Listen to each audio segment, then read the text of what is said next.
This is how producing happens. This is how this is the biz. Welcome to the Biz Podcast. Actually, Maria, you should clip this.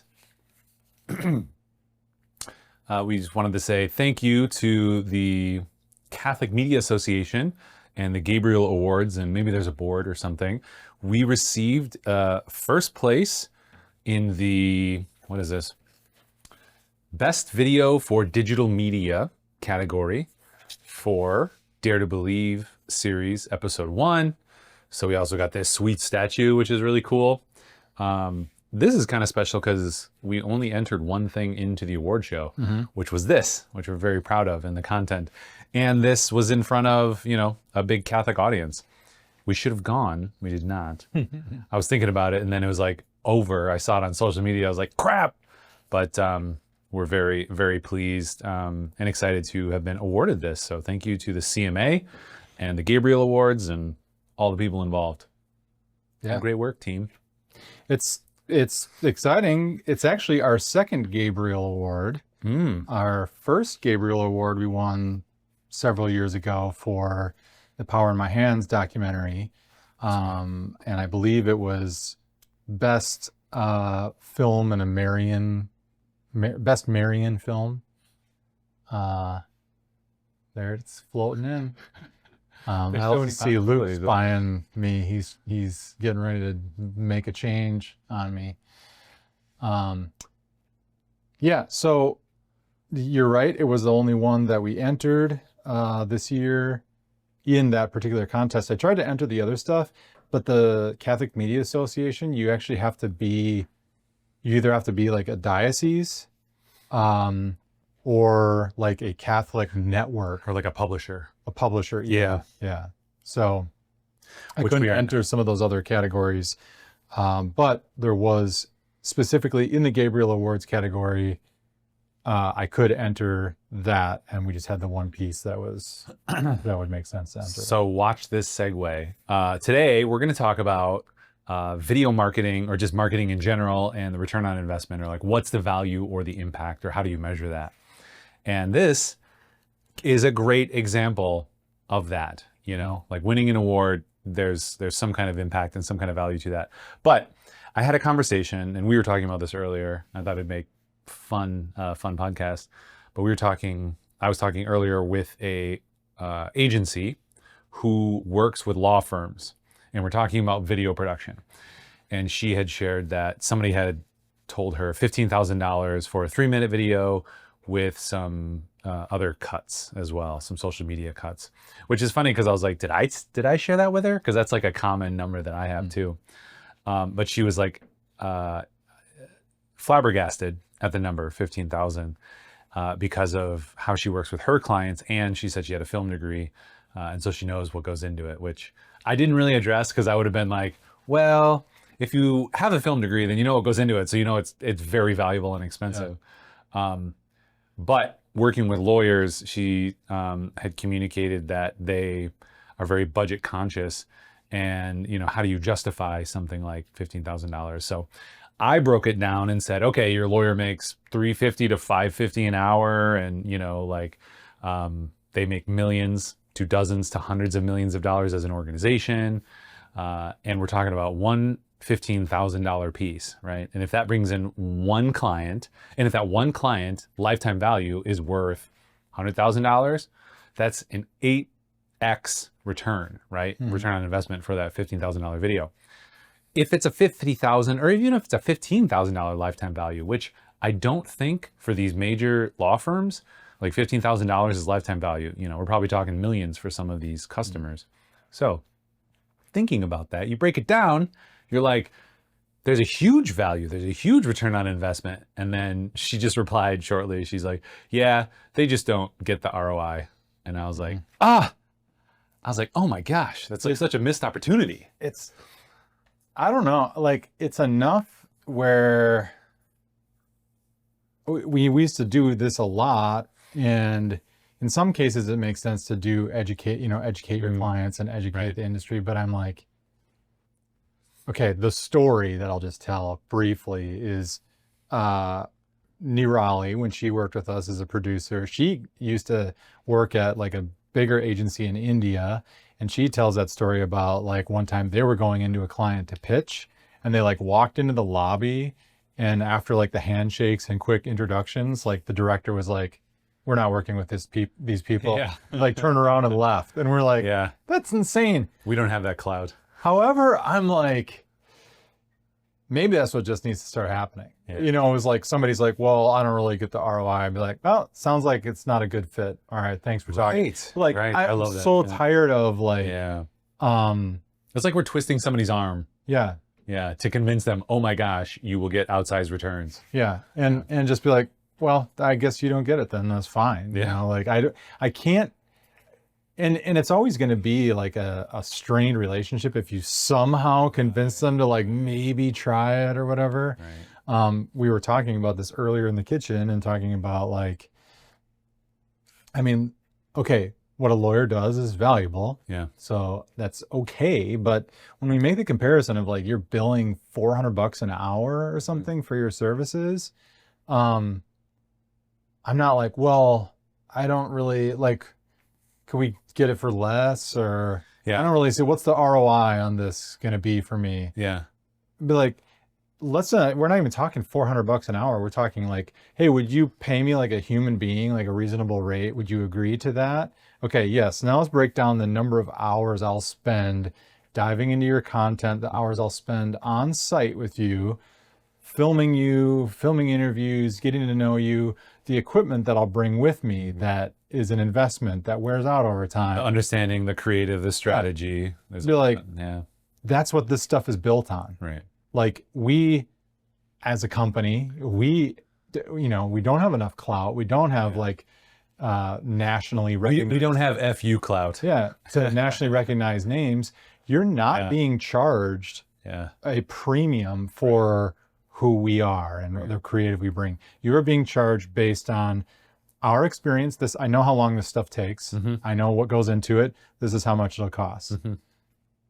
And if you don't want to do that, then fine. Then you just don't want to do that video, like, or that project or whatever it is. And I think just to go back to like your point of it being a mismatch, like, just to understand that, like, okay, you don't have an idea of ROI, you don't see the benefit of it. Like, we're not going to convince you of it. Like, that's not our role. That's not our job. And like in these discussions, ideally we can help them see their pain points and where they could get with the video. And then they can, bridge themselves across there, and our services are there to help them do that. But and I think people get to this idea of like, I just need a thing. Like I need a video. And you ask the question, why? And that's a fun discussion too, because I know like it's a slightly different approach that Scott, our other business partner, and I have, where when somebody comes to us and says, I need a video, he's like, let's get him a video, let's sell him a video. And that's a great approach. I have a slightly different approach of, just analyzing, do they need the video? They say they want this, but is that what actually is good for them or what they need? And so it actually works really well that we kind of come at it from both directions to try to figure out what best could work for them and see if there is something we could start with. But a lot of time people are just like, I want the thing because I've heard video's good, or I need a website just because I need one. It is a mismatch. It's a mismatch of like, okay, you don't understand the value. Yeah. What's the ROI on a Coca-Cola commercial or a Nike commercial or a McDonald's commercial? Like they're going to spend $500,000 on some of those spots, maybe close to $1 million, depending on what it is, especially sports stuff. Right. What's the ROI? Well, they're expecting a pretty huge ROI. We're not talking about $1 million or $500,000. We're talking about 15 grand. I know. What's your ROI? Well, less than Coke, because you're not going to like do that ad buy that they are. But if you do some sort of ad buy, like that'll be good for you. And then you also need to have a strategy to go with that. What's your ROI? I don't know. Like, you've got to like pursue it, and you have to take a piece of media that you create. Well, and it's got to create impact. It's got to have value. You have to feel that. You have to feel the impact and feel the value. But like calculating a qualitative thing, like a lot of people will come to us, I'm trying to phrase this in a way that's not like I'm teaching you, because you know this, but like a lot of people will come to us and they don't have any marketing, and they want something. So like, what's the ROI from 0 to something? Probably pretty huge. You know, like getting one lead, right? You know, is pretty huge, unless you're selling a $5 thing, which most of our B2B clients have more expensive products. Like a lawyer would be a very expensive product. But 0 to something is huge. Now, if somebody's been doing it for a while and they got the engine going, they have a better sense that it's important, but you know, a little bit better production quality or a few more videos, like what's the ROI there? Probably much smaller than company A that's going from nothing to something. And so, you know, if they don't understand that it's immense, the upside possibility with great video, with great social media and, you know, pieces like that, yeah, you're right. We're not a good fit. Well, and again, you know, the other thought that came to my mind was like, how much does a billboard cost? You know, To like just to advertise on it? yeah, Like to, the actual billboard. to advertise on A it. few hundred to a few thousand, depending on the time. Few placement. you know, a few hundred, a few thousand a month, ongoing. What's the ROI? I mean, man, Oh, they'll sell you like, oh, we got 100,000 views. well, but I'm actually not even trying to rip on the billboards. I'm just making an example of like, you know, this law firm potential client. What's the ROI? Well, what's the ROI on me knowing more than just the one name Nicolay Yeah. and Fear the Beard? Like Nicolay and Group. I know Gruber, I know Nicolay. Right. Well, I don't know who you are. I don't know this other name. Like, I don't know. Yeah. I don't know anything about them. Why should I go with you? Yeah. Like if you're booked up and you don't need more clients, we've had that kind of thing too, where people will come and they're like looking for a video. Yeah. And they're like, well, but we're already kind of, it's like, well, I guess you don't need marketing then. I don't, know. I mean, that's the point of it. Like, I don't know. It just boggles my mind. I'm in this, you've transported me from last week right into this new episode in the exact same spot where I'm like, I don't know. I don't know how to tell you. Yeah. No, I want to keep that energy. And I realized too, tangent, but I'm wearing the shirt from our campaign. So get your shirt today at daretobelieveseries.com or letsbackflip.com. These are really cool. Let's see. Can I turn around without it being too weird? What if it was all true? You got some. Oh, you got the statue in the way. There we go. Dare to believe, baby. I get so many comments on this shirt. Where was I? I was out of state. And somebody saw it and they were like, IHM? And I was like, what? And they like, I think they saw the monstrance and somehow made some connection with, I don't know. It still doesn't make sense in my mind. They knew because they were former parishioners at Immaculate Heart of Mary, but this somehow made them think of, I was like, I don't know. Maybe they saw me there. Maybe that's what it was. It was very confusing, but get your own shirt today. What's the ROI on this shirt? That's what I want to know. Souls, more souls.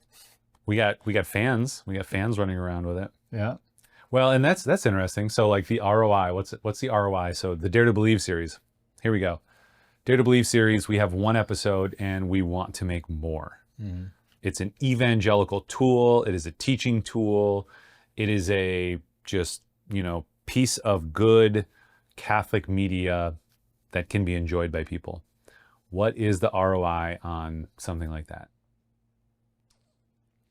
It's a good question, Ryan.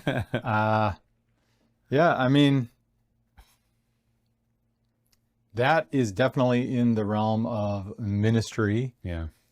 The ROI, there's, you know, the return on investment is like people. It's conversions. It's, you know, that's what it's about. If it became a full series and we could get that placement somewhere, then it could maybe have entertainment value. And then, I mean, I don't know if I'm supposed to say it yet, but it's on I've submitted it to a particular platform for consideration for distribution.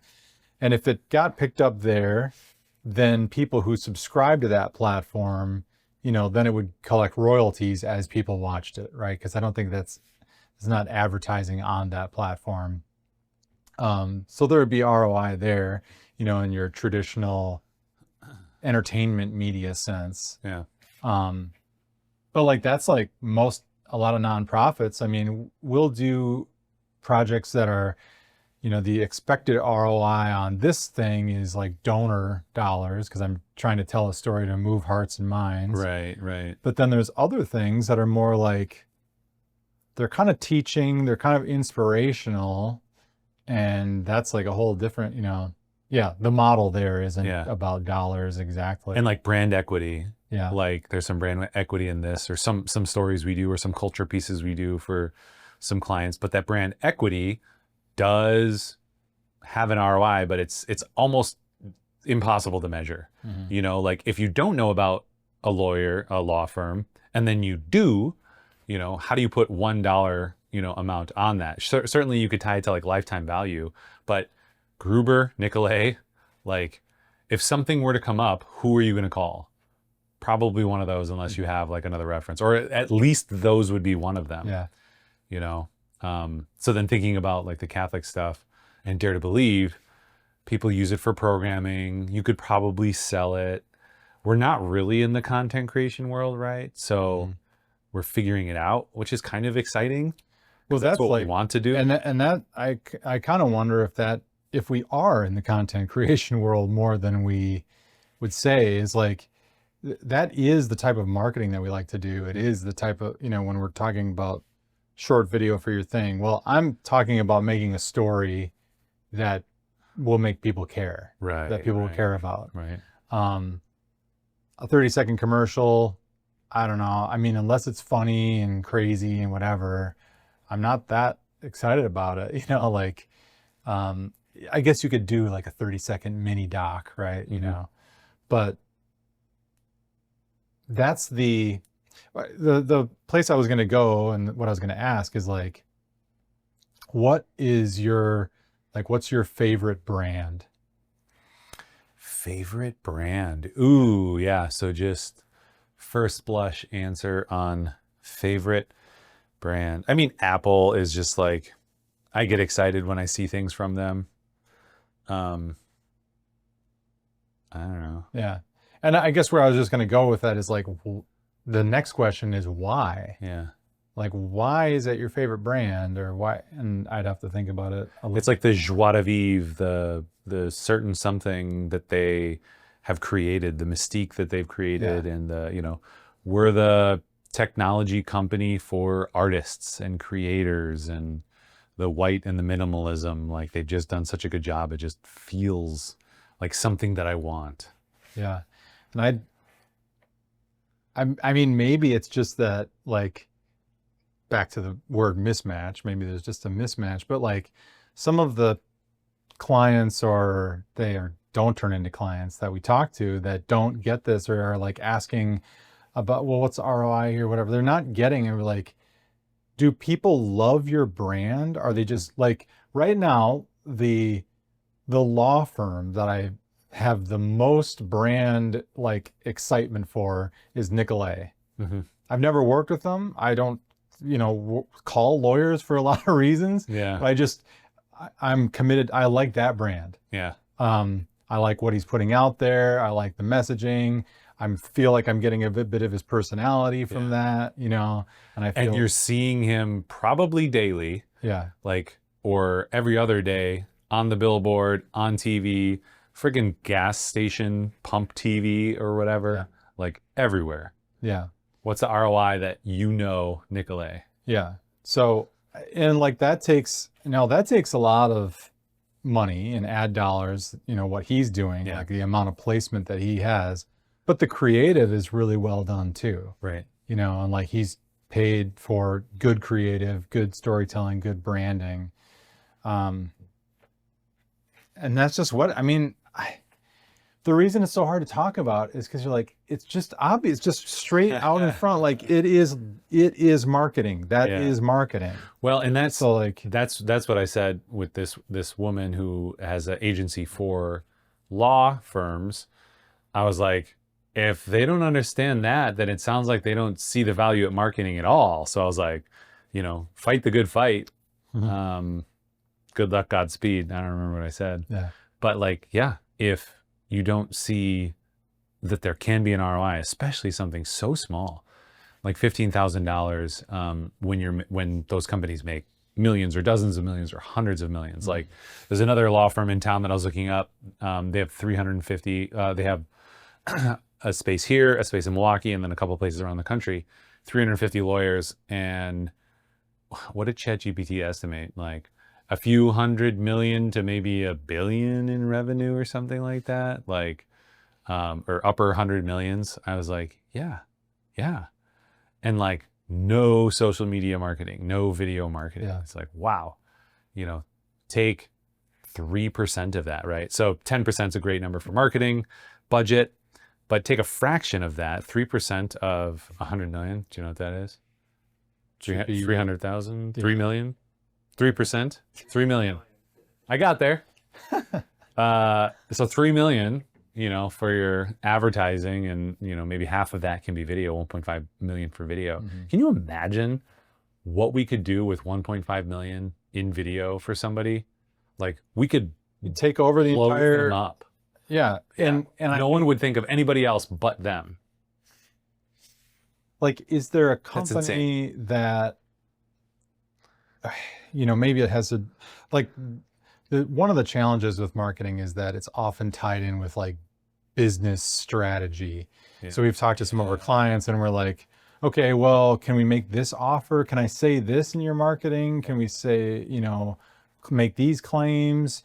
And that's kind of has to do with your business model and how you charge and what you can do. The other thing is like, do you want to grow and expand and whatever,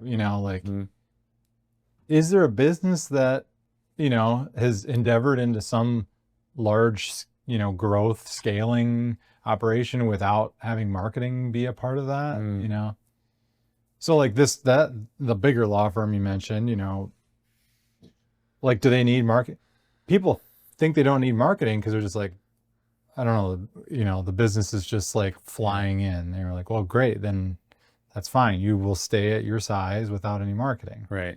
If you put that kind of money behind it, yeah, you would explode. And so then that's a whole business thing. Well, then you need to be ready for that, and you need to figure out how you're going to scale and when you're going to open more branches and all that. So like, it's a tough thing because it's like, I can't make all those decisions for you as a business. And so that makes me think Alex Hormozy, who's kind of one of these business gurus, he runs acquisitions.com. He used to run Gym Launch, and has helped thousands of gym owners turn around their gyms and be very profitable. Now he does that for businesses. And then when they're successful, he buys them, kind of arbitrage of business, worth, I don't know, $500 million or something like that. So his goal is to give away all the information, all the learnings that it took for him to get where he is, so that other businesses can grow and get connected, and then he can eventually potentially buy them. So it's like altruism and capitalism together, which I really like. And he trains, so I like him a lot. But he kind of shares like scaling a business, like from 0 to 1 million in revenue. It's about promotion, which I think there's a lot of businesses in that area, and they don't do promotion. They shy away from that. And then he says from 1 to 10 million, it's product, and then 10 to 100, it's people, because you kind of dial those in that order. It doesn't mean you don't have promotion from 1 to 10 or from 10 to 100, but you should have already figured that out. That should be the first thing you figure out. So when I think about these big organizations that don't have any, it's like despite the marketing that they're that big. So they obviously have very good product and very good people, and now it's like, okay, well, you're 100 million. Like, do you want to be a 500 million, like 300? Like, what's reasonable with decent marketing if you have the operations? Because again, like these law firms, specifically this other one in town that a friend works for, if they have $100 million revenue, and they want to spend 3%, so 3 million on their marketing, and we can use half of that for video, and then the other half is digital, social, paid advertising, right? We can create so much content and distribute so much content. We could be, I mean, like what Ho Chunk did with their commercials that everyone sees us in, we could do that a few times over for them. Right. And there's going to be no business owner, no anybody in the state, and probably the state. I don't know if we could do national, but certainly regionally, who doesn't know them, and then nationally probably as well, since they have 7 different locations, so something like that. I mean, so some of it comes back to business and running your business correctly. Like, so had a discussion with a potential client who had an overrun in budget on a project they were working on, not related to marketing or video or anything like that. I'm going to keep it very abstract for now for this client. And they had an overrun there of like $1 million. Oh my gosh. And now they're looking for marketing and video, and they're like, we're nickel and diming in the sub $10,000 range. I'm like, I don't know what to tell you. Like, that doesn't make any sense. Yeah. Like, why?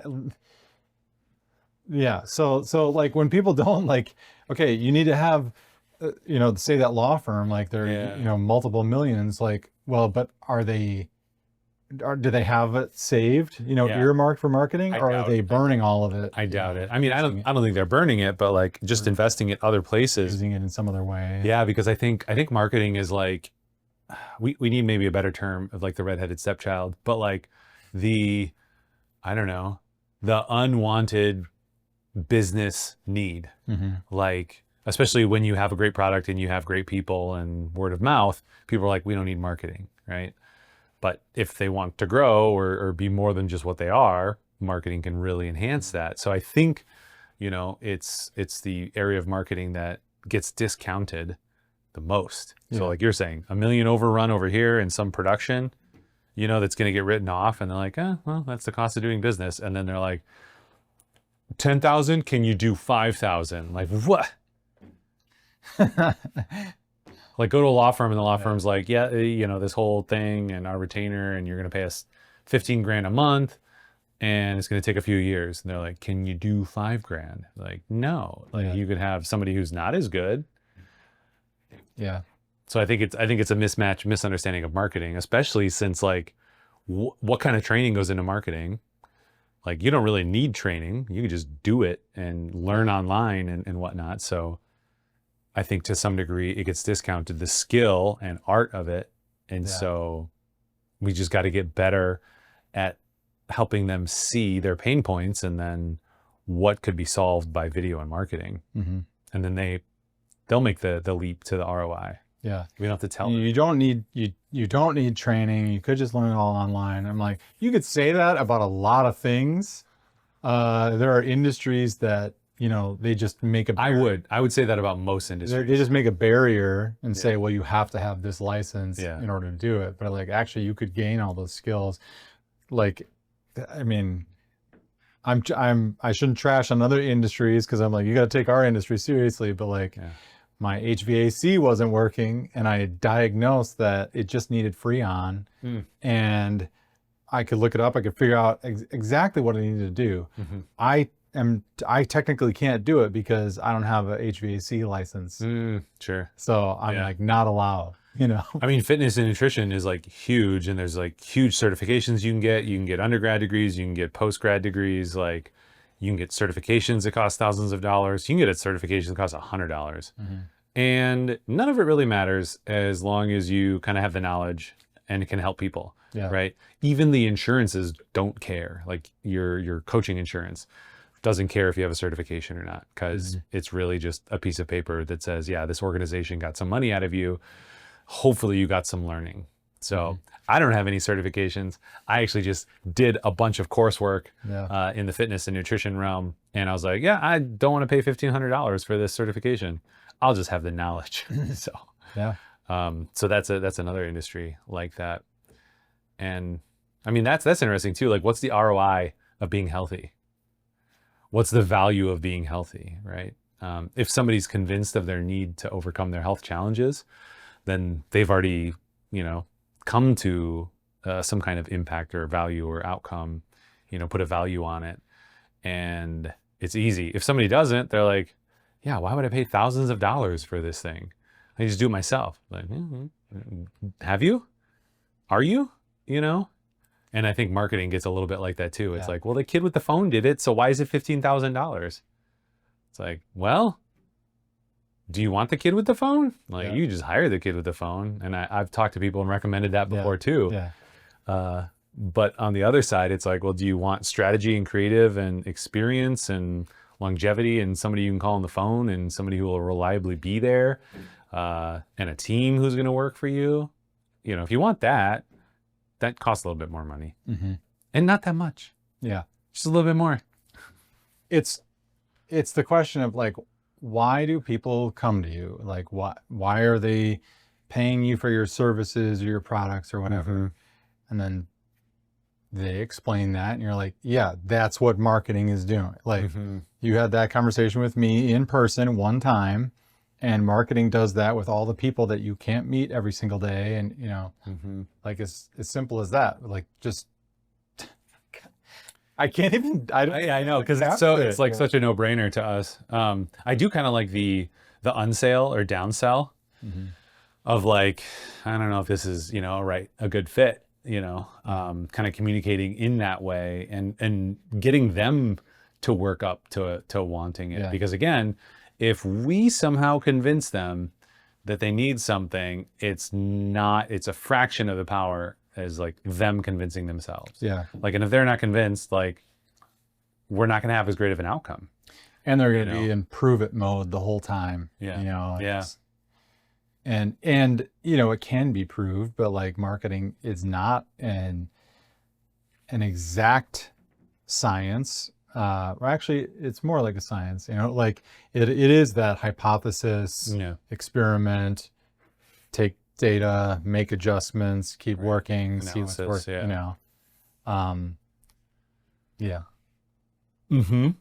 You make the data say whatever you want. Well, and that's interesting with like ROI and like qualitative data versus quantitative data. And even tying it back to like the legal stuff, I didn't even get into like, okay, well, what's traffic like? What's, web visits, form fill, and all that stuff. Because at the end of the day, the statistics overwhelmingly show how well video facilitates engagement.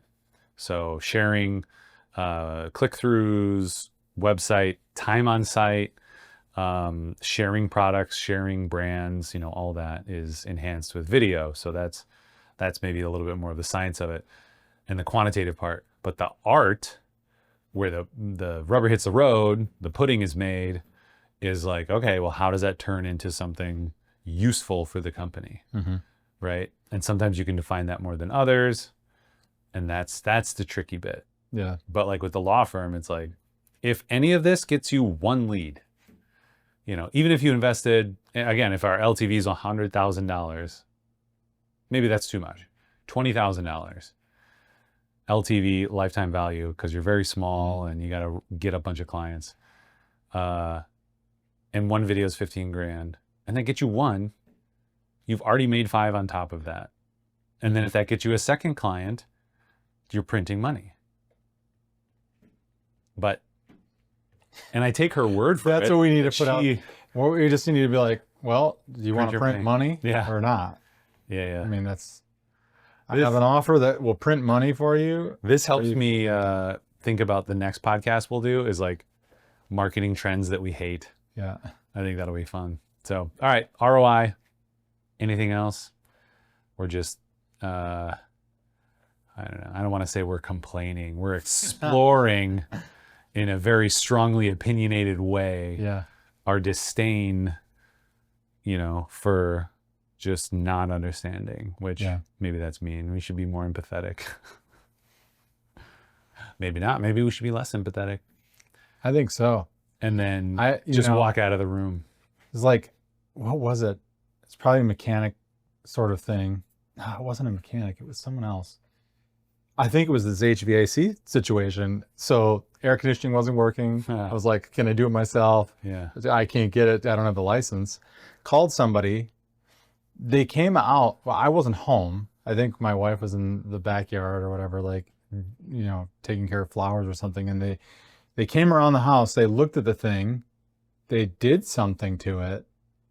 And then they were like, all right, it'll be $350.